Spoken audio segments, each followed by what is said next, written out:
தமிழகத்தின் மான்செஸ்டர் என்று அழைக்கப்படும் கோவை மாநகரில் பல்வேறு தொழில்துறையினர் தங்களது கிளைகளை துவங்குவது, புதிய அங்காடிகளை திறப்பது என்பது நாளுக்கு நாள் வளர்ந்து வருகிறது.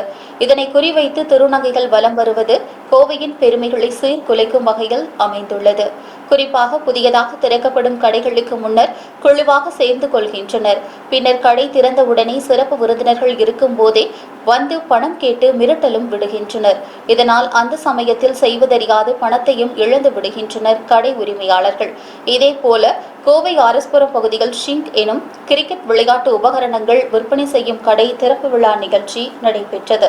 இதனை எதிர்பார்த்து காத்திருந்த திருநங்கைகள் ரிப்பன் வெட்டிய அடுத்த நொடி அத்துமீறி கடைகளுக்குள் நுழைந்து கடையின் உரிமையாளர் யார் என்று கேட்டு உடனடியாக அவரிடம், நாங்கள் 10 பேர் வந்துள்ளோம், எங்களுக்கு நபர் ஒருவருக்கு 5000 வீதம் 10 பேருக்கு 50,000 தர வேண்டும் என்றும், அவ்வாறு கொடுத்தால்தான் கடை நன்றாக ஓடும், இல்லை என்றால் நாங்கள் சாபம் விட்டுவிடுவோம் என்றும் அவர்கள் மிரட்டியுள்ளனர்.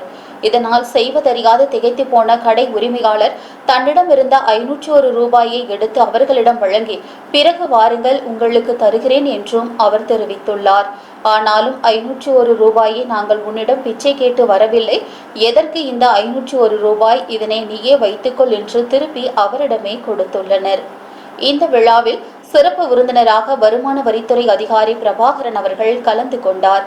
அவரது முன்னிலையில் திருநங்கைகள் இவ்வாறு செய்தது அனைவரையும் முகம் சுளிக்கும் வகையில் அமைந்தது. பின்னர் ஒரு வழியாக அவர்களுக்கு தலைக்கு 1000 வீதம் 10,000 ரூபாய் கடன் உரிமையாளர் வழங்கியதை தொடர்ந்து அங்கிருந்து கலைந்து சென்றனர். இது ஒரு கடை திறப்பு விழாவின் நிகழ்ச்சியான சம்பவத்தை சீர்குலைக்கும் வகையில் அமைந்தது. திருநங்கைகள் சென்ற பின்பு அனைவரும் செய்வதறியாது சோகத்தில் ஆழ்ந்தனர். மேலும் நாளுக்கு நாள் இவ்வாறான செயல்கள் திருநங்கைகளால் அதிகரித்து வருகிறது. எனவே மாநகர் பகுதிகளில் இவ்வாறான செயல்களில் ஈடுபடும் திருநங்கைகள் மீது காவல்துறையினர் உரிய நடவடிக்கை எடுக்க வேண்டும் என்றும் கடை உரிமையாளர்கள் தெரிவித்துள்ளனர்.